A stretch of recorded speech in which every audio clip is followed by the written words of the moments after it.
Hey there, this is Dan. You're watching The Salty Sea, and February has been the biggest month in Warcry's history for event attendance. It's wonderful to see. The game is really growing. It's been slow, it's been steady, but it has been happening, and that is so wonderful to see.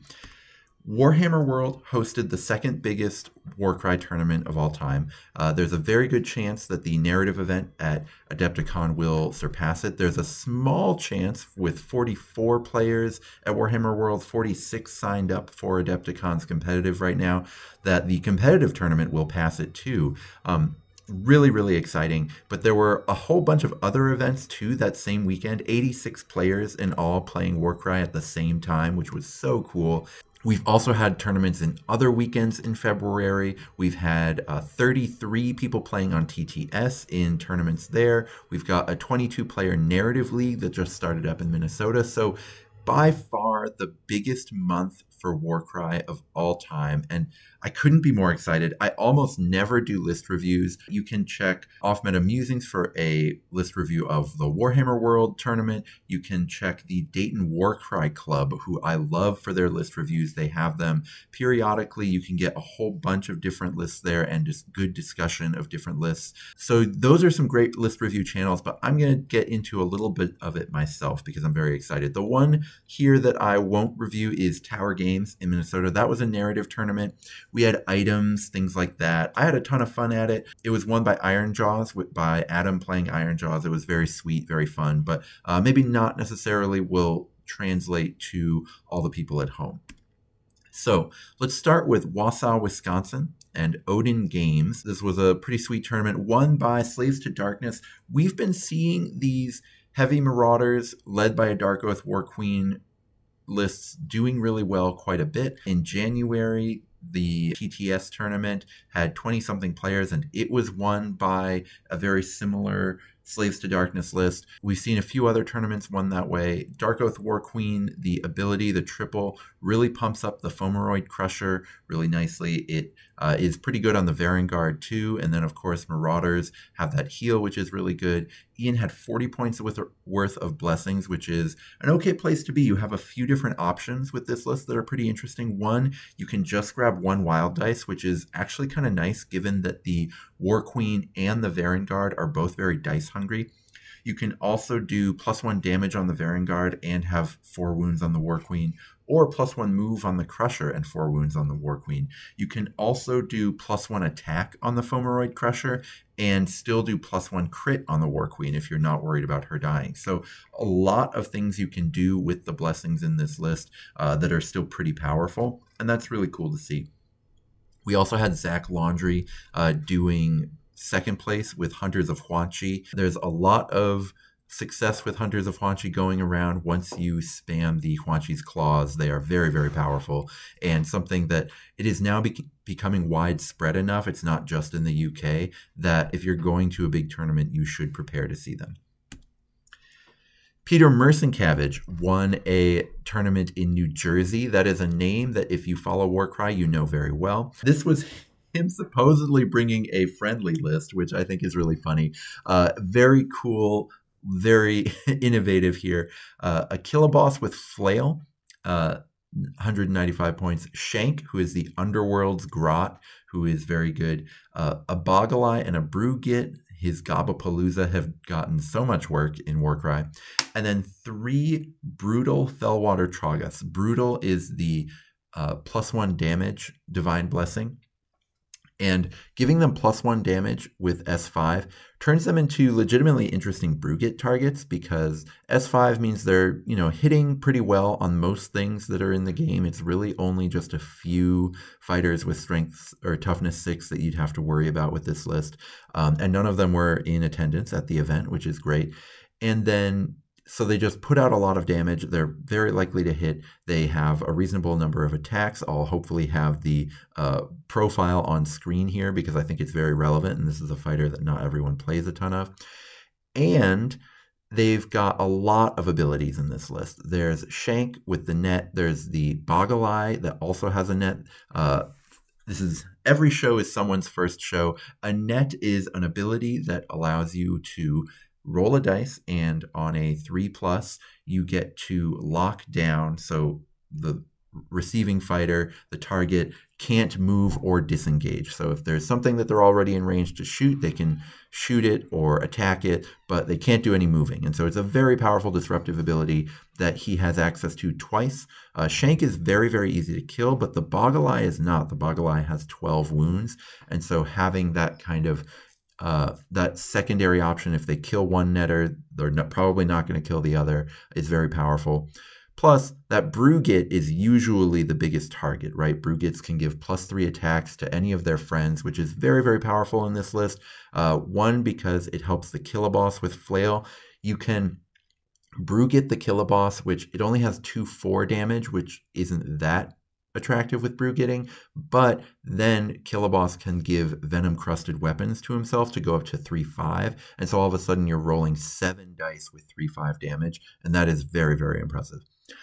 Trogs also have their vomit ability, so they can put some damage on with dice without having to use their attack step, which can be very useful. So just a lot of different bits of flexibility with this list, a lot of fun to be had, and just really cool. And it's always funny when someone, tries to bring a more friendly list and still ends up crushing it. So well done, Peter.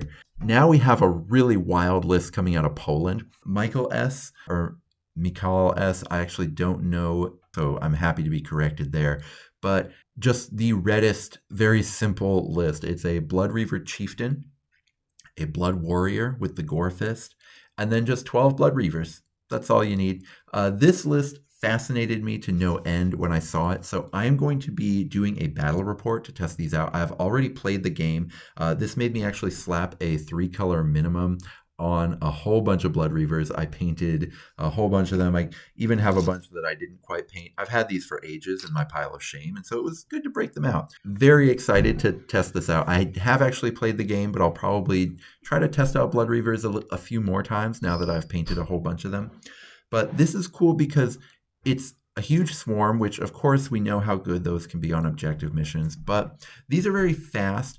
Most of the sort of really powerful chaff models in the game are kind of on the slower end, which is really useful for staying power, especially when you pair with some offensive threats.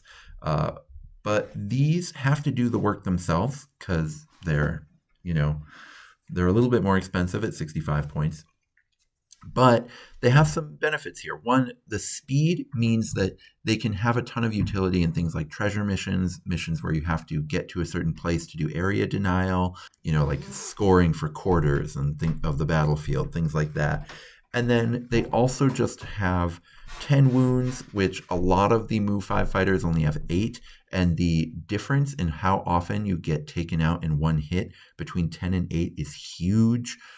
There's a lot of 4/8 fighter profiles out there, like Ogroid Myrmidons or Orc Megabosses, things like that, that do 8 damage really easily. And they also do 12 really easily, but not every time. And so with these, you survive those 8 wound hits, but that a regular elf fighter wouldn't. And sure, you don't survive the 12s, but that's okay. Sometimes you get it, sometimes you don't. But it means that you get to still run around the board. You might be harder to kill than the opponent expects at certain times. And Blood Reavers actually have a reasonable attack profile, so several of them at once can take something down. So that means they're never going to really take down like a really big, terrifying fighter, like one of the big Chaos Allies or an Ogre Leader or something like that.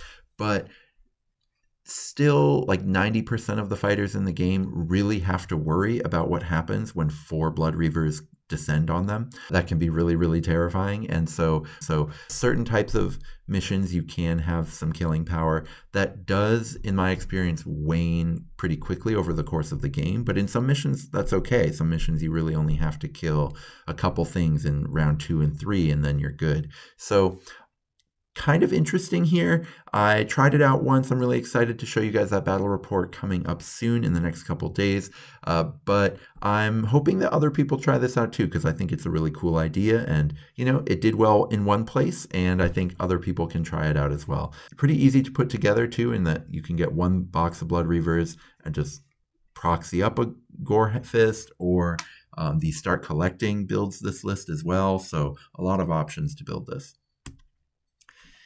The other warband that I'm going to be putting in that battle report that you will see that I've played now is this 5-0 Darko Savagers list at Warhammer World. Again, this was the second largest tournament of Warcry of all time, which is wonderful to see. So congratulations to this player. I'm not going to pronounce your name because I have offended French people in the past by butchering the beautiful language. So I won't do it, but congratulations to you. 5-0 is really awesome. This is the Slaughterborn with Axe, which is the good one. I unfortunately have the bad one, but that's because in 1.0, it was pretty clear for the math that the sword was better. And then, of course, they flip it in 2.0 like always, right? Then it's a Fomeroid Crusher, a Slaughter Priest with an axe, a God Speaker, a Glory Seeker with Spear, 2 Glory Seeker with paired weapons. That should say 2 there, not just 1 for 140 points. And then 45 worth of Blessings, which is pretty cool.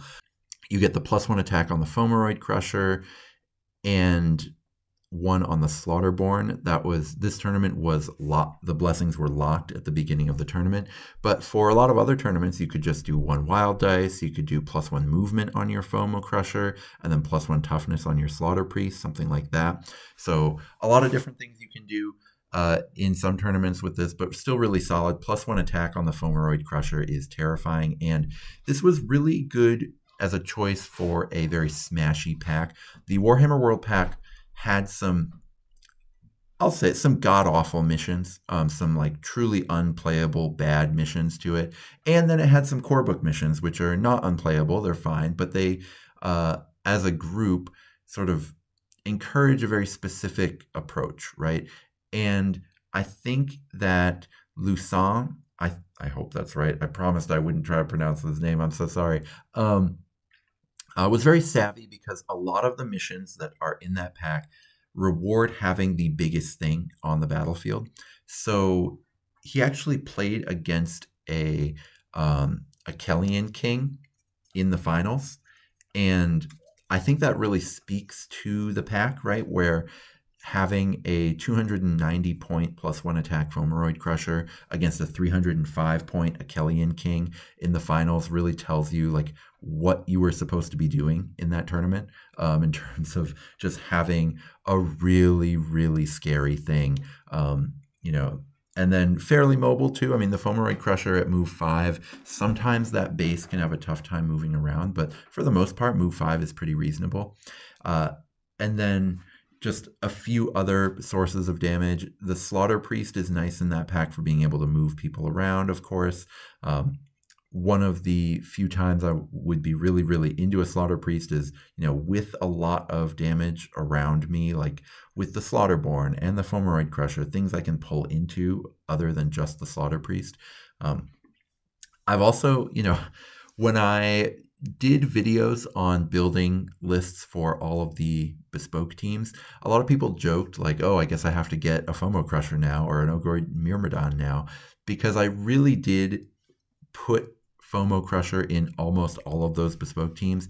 It just fits exactly what almost every single Chaos bespoke team is bad at, right? Where they just, a lot of them have good chaff, but just no heavy hitter. They've got their mid-range leader who's okay as a secondary threat, but really can't be the main threat, offensive threat in your warband. And so this kind of fits that logic and it works really, really well. And for people kind of looking at home, I mean, I know there's a lot of people who complain about bespoke factions still, although that is certainly lessening over time. I think this is proof that, you know, a lot of bespoke factions, especially if you have functional chaff, right? This Darko Savagers have 70 and 75 point chaff. A lot of the ones with functional chaff can just follow this formula and do really well. I think Spire Tyrants can do this. I think Scions of the Flame can do this. I think Rotmire Creed can do this. Even the Unmade, I think, can do this. So a few different warbands, all the ones just with some cheap chaff can really do this, and you can kind of prop up any bespoke warband in Chaos by just getting that Fomo Crusher, maybe considering doing the +1 attack on it. You have a lot of options there. The God Speaker also is here, you know, because The Slaughter Priest is very dice hungry. You kind of never want to have your Slaughter Priest without a double to either be doing Onslaught or be doing Bloodbind. And so having the God Speaker there to make that a little bit easier, to make maybe giving Rush to the FOMO Crusher a little bit easier, various stuff like that. Also, the rest of Darko Savagers are a little bit dice hungry as well. You know, you always have the hope of doing that sort of stat boosting double, although I think it's really bad. I'd be curious to see actually how much he used the... I'll have to put the name of it up on screen here because I don't actually remember the name of the double, but the one where if you get a kill, you get to improve one of your stats for the rest of the battle. Really, really good if your Slaughterborn gets a kill in round 2, but really not good otherwise, but still sweet. So Darko Savagers, I think a lot of people really love this warband, hadn't seen them do well. This tournament, you know, it's funny. There were a few people who kind of wanted to dunk on me online for like, oh, you put them in C tier and now they're winning this tournament. This tournament was actually disastrous for Darko Savagers' win rate because there were 3 players who played them, and even with one person going 5-0, their win rate was still below 500, if that tells you anything about, you know, the overall with them. But this is certainly a warband where, like I said before, there's a lot of temptations in this warband to, one, take really bad fighters, because you can see here there are no proven in this list, and there is no Wrath touched. So the guy who looks like Wolverine, not here. The guy who looks like Conan, not here. All the really cool guys that everybody wants to play, not here. And there's a lot of temptation with Savagers to play poorly, right? To try to, you know, bet on getting the +1 forever stats on your fighters who are maybe not actually that good, and maybe foregoing better dice abilities, even just regular universal abilities, so that you can have dice to do that, things like that. I've seen people use wild dice to power the God Speaker's ability. When you spend a wild dice on it, you get 1 back, and then all of a sudden it's like, what was the point of this? Because you basically didn't do a thing with that wild dice that could have affected the game, right? There's a lot of ways to play poorly with Darko Savagers, but if you just focus on the things they do well, right? They have a great leader. They have a very cheap source of the Wizard Blast ability in the God Speaker, and then they have some chaff that work. And so I think that's great. I think that's, you know, obviously exactly what this player did, and really took advantage with that +1A FOMO Crusher of just a tournament that was asking you to have the biggest thing on the board. We didn't see a ton of sort of ogre leaders in this tournament. I would have maybe gravitated towards that personally if I'd had a choice if I were going, but I actually don't own any ogre leaders, so what am I talking about? No, I would have gone with the +1A FOMO Crusher, just like this person did. So congratulations to them. I think this is really awesome, and I think if you do love Darko Savagers and you can stomach leaving Conan at home, this is how you should play them. And I'm very excited to show you guys the battle report that I did with this warband. That should be coming out either tomorrow or on Monday. Finally, I won a tournament just a few days ago in Madison, Wisconsin. It was a ton of fun. I played what I'm calling Pouncy Nurgle. I actually brought 3 warbands to the tournament and then roll the dice to see which one I would play. One was the same Nurgle list that I won the Renegade Open with. One was this one, and then the last one was actually a Tzeentch warband because, you know, sometimes playing D tier can be fun. So this warband is a Poxbringer, Nurglings, 5 Plague Bearers, a Varangard, and a Slangor Slakehorn. This is pretty cool because you get to have 3 Hunters, but you don't have any Titans in your list, right? There's nothing here that can just stand in a spot and say, anything that comes to this spot, I am winning that fight no matter what, right? Even the Varangard will lose fights to things that cost 50 points less than it sometimes, which, you know, is not where you want to be, obviously.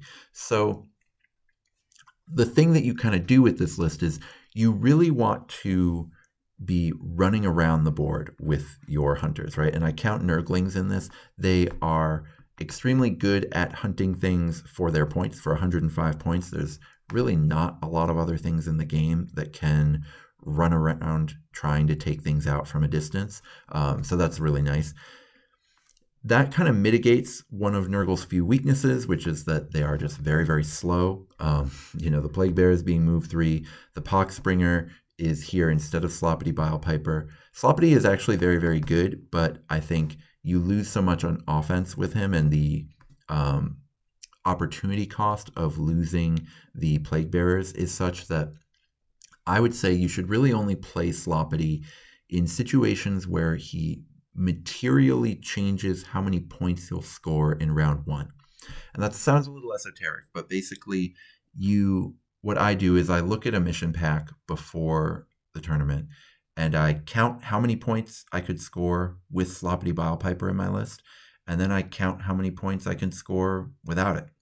And sometimes it's a really big difference. So, for example, I took Sloppity happily to Adepticon last year because it was literally a difference of like 4 or 5 points over the course of the tournament that I would score with Sloppity, as opposed to, dropping Sloppity to try to fit another Plague Bearer in. Actually, that wouldn't have fit with the Chimera, or dropping him to put a Poxbringer in, right?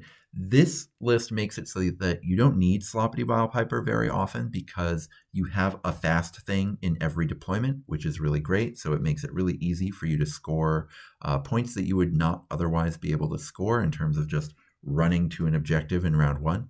And also this tournament only had one true objective mission. So it was a very sort of, very killy mission, or mission pack in general. So moving down to 9 fighters was pretty attractive here. I do like Slakehorn and Nurglings better than a second Varangard plus a Plague Bearer.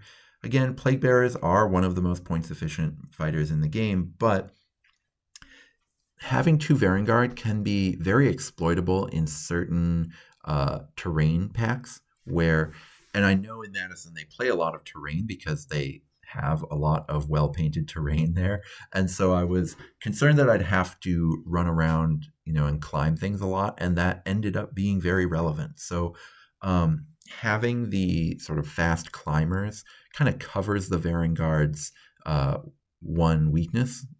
Trees, my only weakness. But that really is the weakness of Varangards, is you can really run away from them easily. And so the Slakehorn is there to catch things that think that they've set up somewhere that the Varangard can't touch. Because the Slakehorn, of course, has a pretty incredible 12-inch threat range. It's funny, their normal threat range without dice is 8 inches because they can move 6 and then they have 2-inch range, which is great, right? But they have this ability, Slaves to Impulse, which is a free move, which is amazing. It's like the charge ability that Ironjaws have. But the funny thing is you can't proc it from 8 inches away. You can only actually trigger the ability from 6 inches away. So you can't get your full threat range out of it. You can only get a 6-inch threat range out of it. You can do some cheeky things, like you can, if they have a fighter who you want to take down, and then they have a fighter who's actually closer to you but on the way, then you can trigger it from 6 inches because you trigger it on the closer fighter and then you run past them, and you have to be closer to them than you were at the start. But what you do there is you just kind of leapfrog them, and before you were 4 inches away from them, let's say, and now you're 1.5 inches away, but you're still attacking the other thing. So you can sometimes get your full 8-inch threat range out of it, but usually no. So they have, I would say, a 12-inch threat range, which is still really great and really fast. And so you have this ability to run all around the board as long as you never end up in a fight with something that actually fights. You never want to be in a prolonged fight with them. You always want to be hitting something that you can hope to either kill in one hit or kill and then just attack once next turn and then get out of there, right? So you don't ever want to be in a fight, not just against like a FOMO Crusher or a Mega Boss or something, but even fights against like 200-point Stormcasts or even a 200-point Bespoke Leader. You don't really want to risk it with a Slangehorse Slakehorn. So the nice thing about playing those two in Nurgle is you have a little bit of flexibility there. You can be very patient with your Plague Bearers. I used to be somewhat mystified when I've heard people talk about Plague Bearers as like they wait as often as they move. And I would almost never wait with Plague Bearers. I always felt a ton of pressure or not pressure, but I always felt like I had the sort of flexibility because my guys were so points efficient that I could just move, attack, just like use them as if they're bullies, actually. Even though they're only 50 points, they're only 10 wounds, they only have 3, 3, 1, 4 attacks. I mean, they're very, very weak. But because you have so many of them, you really get to move them around a lot and put a lot of pressure on your opponent to keep up. But with this list, I actually found myself waiting all the time with them because the whole idea was to exhaust your opponent's resources to where they had to let you move with your hunters after they'd moved with whatever their fighty piece was. And so that gives you just a ton of utility, and a lot of fights that you would lose if you are starting the fight, you can win if they come into you. So for example, I actually took down a Fomeroid Crusher over the course of the weekend because it came to attack my Varangard, and it was going to win that fight easily. But then my Varangard hadn't acted yet because I had so many fighters on board. So then I got to do 2 attacks with Relentless Killers into the Crusher. Then I actually got to come in with the Slakehorn to come help the Varangard, and the 2 of them actually 2v1'd the Fomo Crusher together, right? And so you have the flexibility to do that if you wait a ton with your Plague Bearers, where normally I find I don't want to wait with Plague Bearers. I want to actually be leveraging that points efficiency, leveraging how good they are at fighting for their points, and actually just put pressure on them by just threatening to bury people within points by just how many things I do with my Plague Bearers. And here that was actually very different. And so I really enjoyed playing this warband because it was just a totally different way to play Nurgle that I really enjoyed, and it was a lot of fun. So I think people should try it out. It's also, I've talked on this channel about how Nurgle is the sort of most empowering to allies faction in the game. The whole reason being that Plague Bearers are just so self-sufficient. They do a lot. The Poxbringer here is nice because it's a legitimate threat piece. It's got 4/4/2/4 attack profile for only 130 points. It's got 20 wounds. It feels like you're piloting a Stormcast there. You've got your Wizard Blast. It does a little bit of everything for a very, very cheap points cost, and it's a very good fighter, just point for point. And so it gives you this extra little threat. So you kind of have 4 threats on the board here, which is a really nice place to be if you can get there. And you have numbers too. So it's all very fun. But this really did kind of prove this thing I'd been thinking about how just every ally is better. Every hero is stronger when you put it in Nurgle. I've played Slakehorns in the past in Slaanesh, and they're okay, but kind of medium. They're just fine.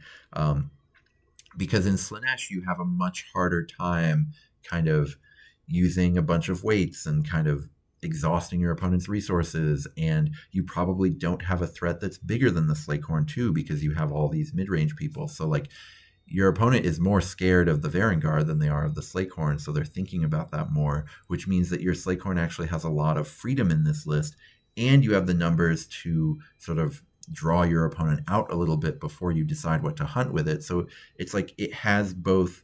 It's covered both from above and below, which means it gets to do so much more. I mean, it did so much work over the course of this weekend. It was probably my MVP, and I've just never seen it be that good before because I've never seen it be able to operate in such luxury. It's like if you've ever followed basketball in the NBA, sometimes someone will get traded, and you'll hear people be like, well, his three-point percentage has been way down lately. I don't know why they traded for him. And then it's like, well, the reason his three-point percentage was down was because he was on a terrible team where he was never open because everyone was guarding him because they knew that he was the only one who could shoot. And so everyone was just like double teaming him. And so his percentage was terrible. But on this team, he's like their 3rd best shooter. And so he'll get tons of open shots because people will be guarding other folks. And that really is what it felt like to pilot my Slakehorn in this Nurgle list, which was really cool. And yeah, fun because that's a model I've played with a ton in casual play, and it was great to see it in a different context. So at this point, I think I'm probably going to put Nurgle down for a while, unless it's for like a weird offbeat Nurgle plan. One of the things I feel some pressure to do with this channel is explore kind of the wide range of Warcry, because there's just a lot out there, and I want to be able to talk about almost every faction. And so the more factions I've played, the better, right? And so I've played a whole bunch of different ones at a bunch of different tiers, which is really sweet. But at this point, I feel like I feel pretty done exploring the S tier factions. I'm 15-1 with them in play, and the one loss was when I played KO right at the beginning of 2.0. This is only 2.0 results, but right at the beginning where I didn't really have a handle on exactly what you were supposed to be doing with them. I played a list that I still think is actually pretty good, but didn't have any Aether Cannons, for example. And it worked pretty well. I went 3-1 with it, but you know, you would probably do something a little different in 2.0 now. And then I've actually somehow found that my record with B tier is better than A, but you know, they're so similar to each other that that's kind of a wash. But I do want to explore new factions now, especially because I feel like I've proven what I need to prove with Nurgle. So I'm really excited to kind of branch out, especially in these sort of tournaments where I'm trying to actually take it home and try to maybe do something innovative and interesting with a slightly more off the path faction. I'll continue occasionally playing really terrible factions. When I put Hidden of Deepkin or Corn Demons into D tier, you can rest assured that I know what I'm talking about there. I can, as my results will show, I can win with everything as long as it's not D tier. I feel pretty confident saying that at this point.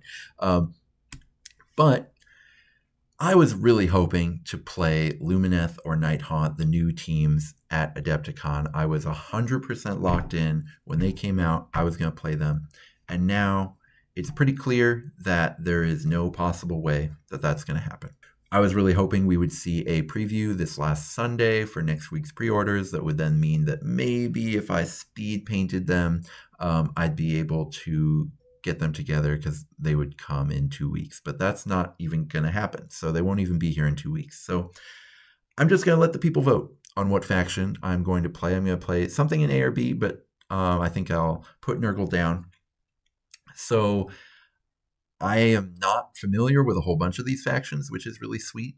So I'll let people kind of vote. I have played some of them, as you can kind of cross-reference from the previous slide, but just comment on this video. Yes, this is engagement farming. No, I do not feel embarrassed for it.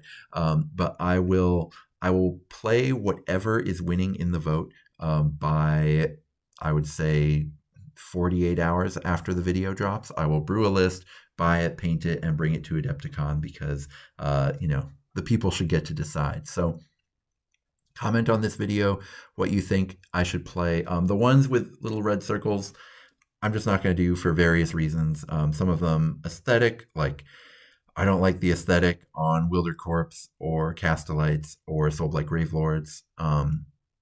Some of them are like model availability, for example, Dispossessed and Darkling Covens. I just don't think I'll be able to source those models in time. Beasts of Chaos have a similar issue, though it's also just like very old models that I think are going to get squatted from the game, so I don't really want to jump into those right now. Some of them are just playstyle-wise, like Hunters of Wanchi. I just don't like the playstyle, and I'm not willing to do those conversions, even if I did like the playstyle. Slaves to Darkness. I've played against the Slaves to Darkness list that is really good, and it is legitimately really good. It should probably be an A tier now. But I've played against it. I've got friends who play it. It's really good. It's really sweet, but it's so prevalent in the Midwest that I don't want to bring more of it, right? Flesh Eater Courts are no longer in B tier. The new Flesh Eater Courts, I didn't even bother doing a video on it. It was I was on a podcast where we talked about it a little bit, but I think that the new Flesh Eater Courts stats are just unplayable. You just can't bring that faction to a tournament that you want to win, or even you want to go 2-2 in. I think they're so bad. So prove me wrong. Still, Seraphon are really cool. I actually have some Seraphon, but it's all the old stuff. And I just don't want to buy into any more Seraphon, given that we are going to get a complete update of how they work in Warcry. And so I don't want to buy something to then have it be gone in like a month, or potentially even, you know, a PDF could drop tomorrow on the new Seraphon sculpts. And so I don't want to touch it with a 10-foot pole because it could be invalidated before the tournament even starts. The same is true with Stormcast Warrior Chamber, though it won't be invalidated before Adepticon. AOS 4.0, all of the rumors are that it is going to be the Thunderstrike version of original Warrior Chamber. And so Warrior Chamber is going to get squatted. All of your old Warrior Chamber models are now going to be proxies for the new Warrior Chamber models that will I assume, just like look so beautiful that they don't think anyone will bother buying the old ones.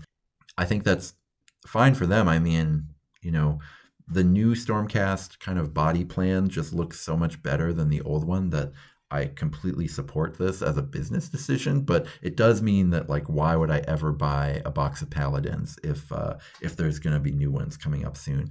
I think that covers all the ones that have a red thing there. I kind of played myself putting Slaanesh here in the past. I think it was pretty clear that Slaanesh should have been dropped to C and Sylvaneth should be put up in A, so I can put that there. But otherwise, I'm excited for all the rest of these factions. I think Ogres, there are some incredible sculpts on Etsy.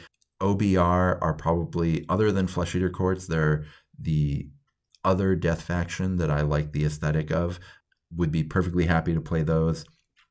Monster Killers are sweet. I love monkeys. Iron Jaws are awesome. I played those once, but I played a pretty defanged version of Iron Jaws, and I'd love to try to put my money where my mouth is about thinking that they're the best version of Destruction Soup. Cruel Boys, I love the aesthetic. I think it'd be really funny given how many times I've called Cruel Boys overrated if people made me play them. I think that'd be really funny. Skaven, I'm looking at my Storm Fiends right now. They're one of my favorites. Spire Tyrants, I'm actually a little worried about sourcing the models here. They can be kind of hard to find. I might not actually get everything before Adepticon, but they have the best netter in the game, so that's a pretty cool playstyle. Thunderstrike, I love my Thunderstrike. I've played them a few times before, but I've never need an excuse not to play them. Fire Slayers are pretty funny. I don't want to paint them, but I do think they're good. And of course, Vulcan Flameseekers are the fun to paint version of Fire Slayers that are pretty sweet. I've painted one box of them, and they're fun. Iron Golems would be fun to bring out. I've got one box of Iron Golems, although to play the list I would actually want to play, I'd need to get a second box somewhere. But so who knows model availability wise. That's a worry for Scions of the Flame too. Some of these first edition bespoke warbands, most game stores don't have them. Not sure if I'd be able to find them, but I do think Scions of the Flame have a sweet playstyle. Lumineth Realm Lords are cool. I still haven't found a paint scheme for mine. They're sitting here primed in white. Here's a couple Wardens.